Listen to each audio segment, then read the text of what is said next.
yang berikutnya tadi voltage divider rules. So kita pergi kepada kita panggil sebagai current divider rules.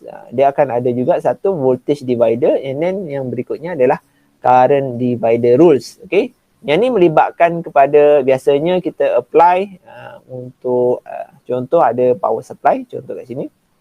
Lita yang sama ataupun lita yang lebih kurang sama, tapi dalam keadaan lita ni saya buat yang bagi simple dahulu. Okey, ni lita yang simple lah, parallel. Maksudnya dia akan melibatkan bila adanya pecahan current. Maksudnya ada current utama, okay, main current, and then entering the nodes, and then leaving the nodes. So leaving the nodes dia akan melibatkan kepada dua.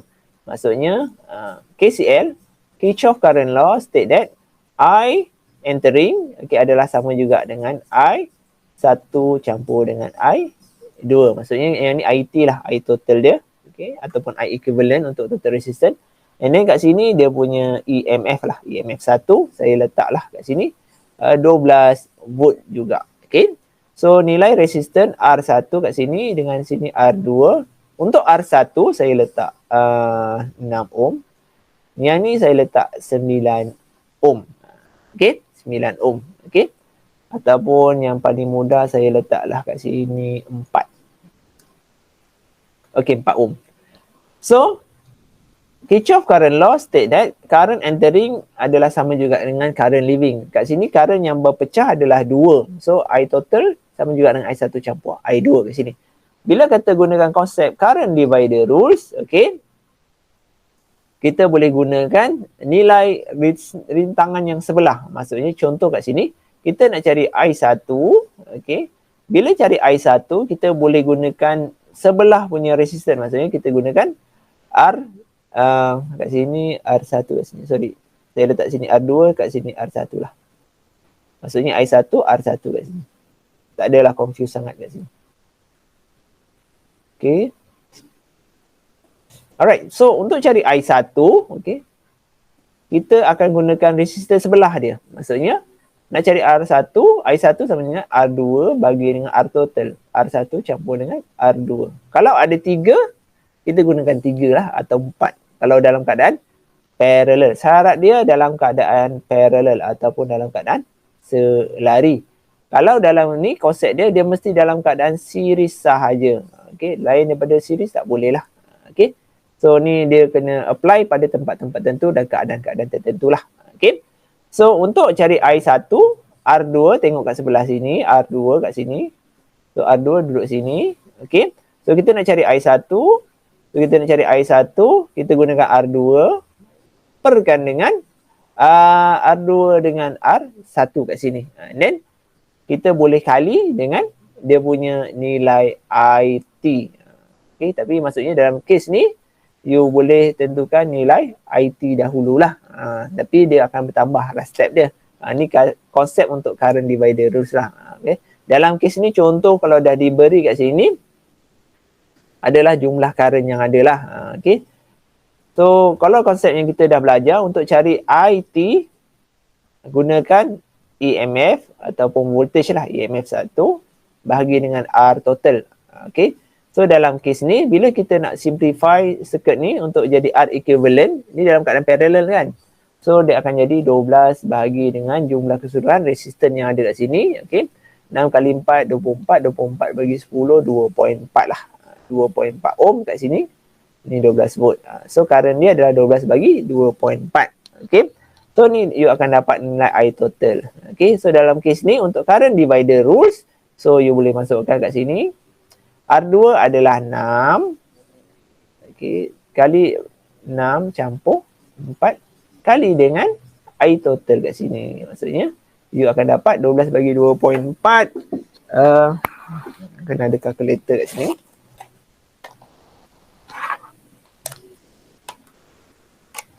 So kalau tak faham konsep kena stop saya, boleh tanya terus.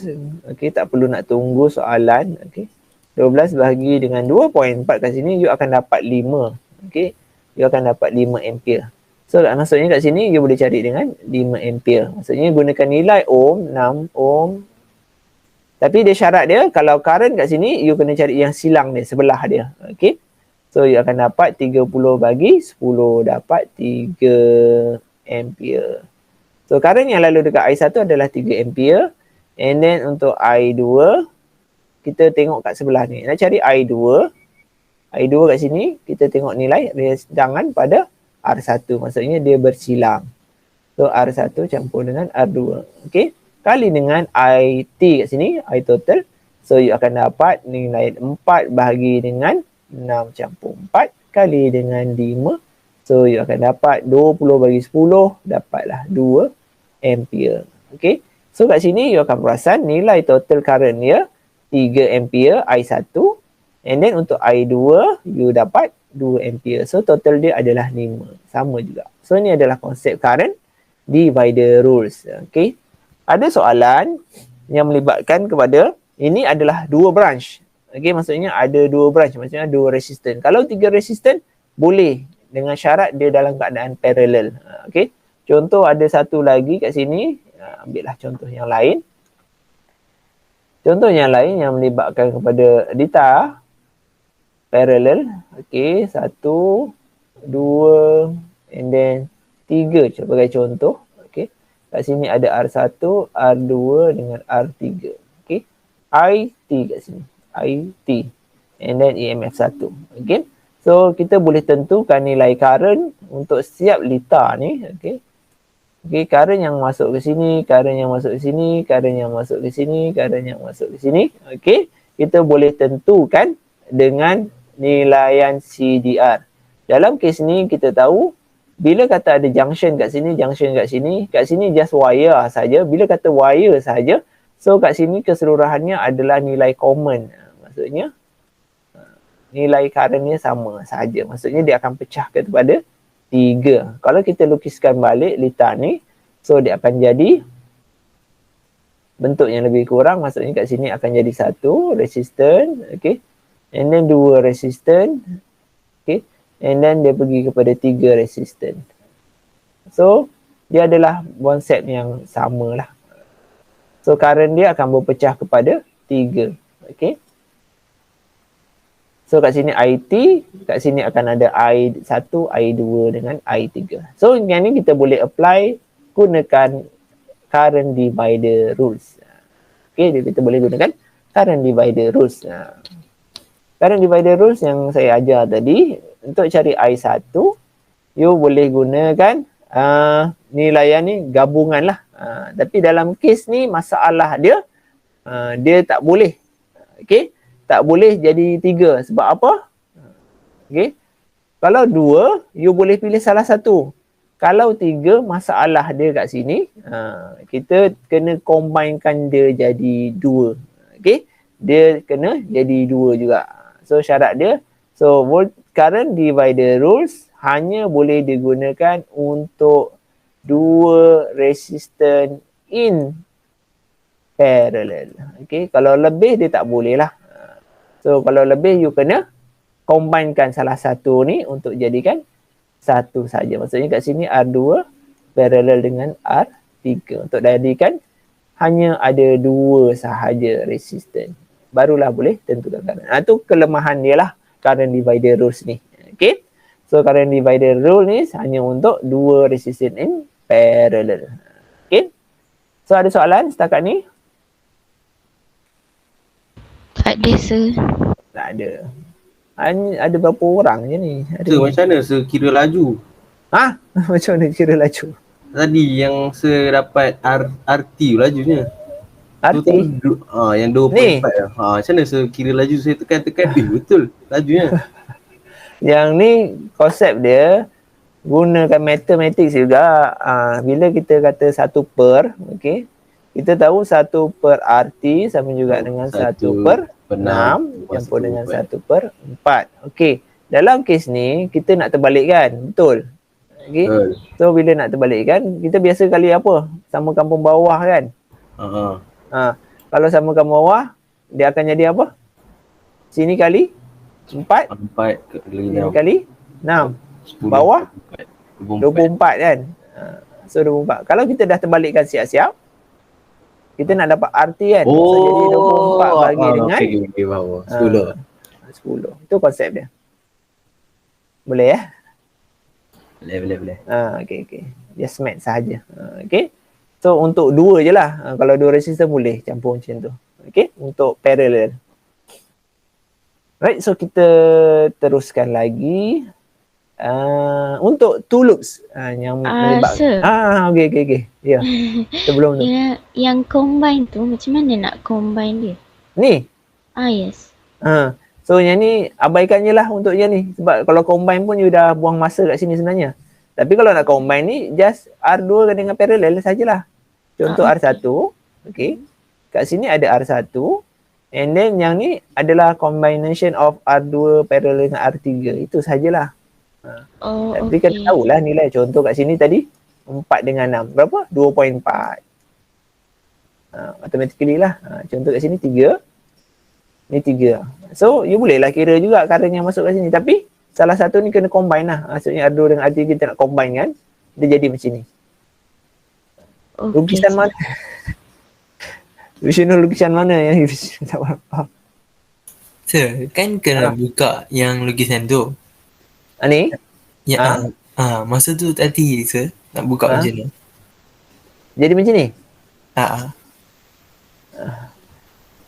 Buka macam ni. Okey, senang. Konsep dia macam ni. Tadi saya dah bagi tahu bila ada junction, bila ada nodes, okey, dia adalah satu node yang sama. Maksudnya junction tu adalah junction yang sama. Sebab apa? Dia akan bertemu juga pada tempat yang sama. So kita boleh pecah lah. Kita boleh ubah. Okey. Ke masih tak dapat lagi? Tak dapat lagi.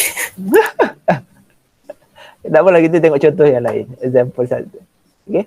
Example yang lain yang berkaitan dia macam dengan satu line ke sir? Macam okay, sekarang kita polish balik kepada nilai resistance. Saya bagi contoh kat sini.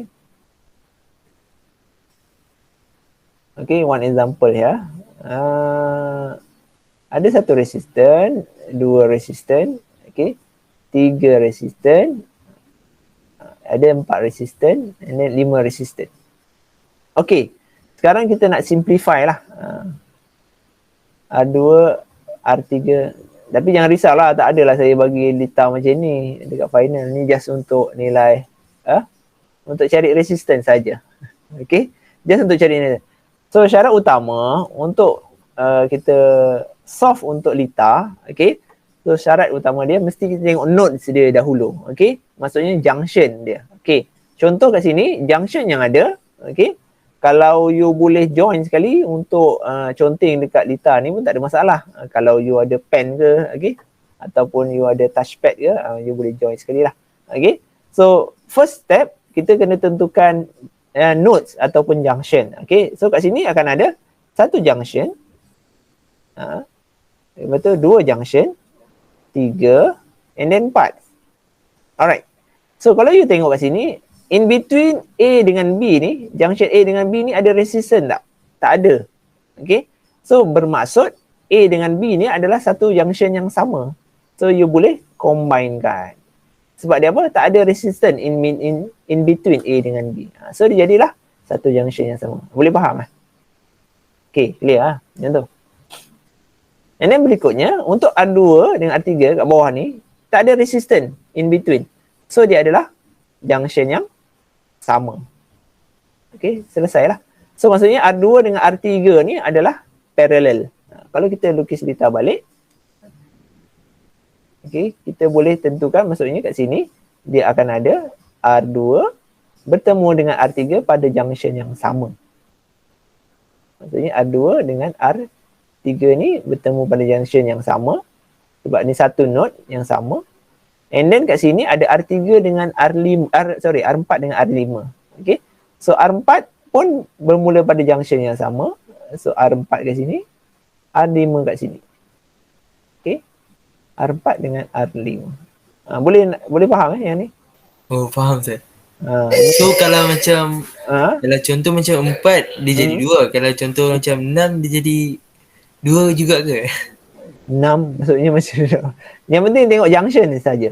Kalau dia tak ada in the middle kan, tak ada resistance, you just combine saja. Jadi combine. Macam tu sajalah. Okey, faham. Itu paling mudah dia lah. Okay. Okay, sir. Thank you. Okay, clear?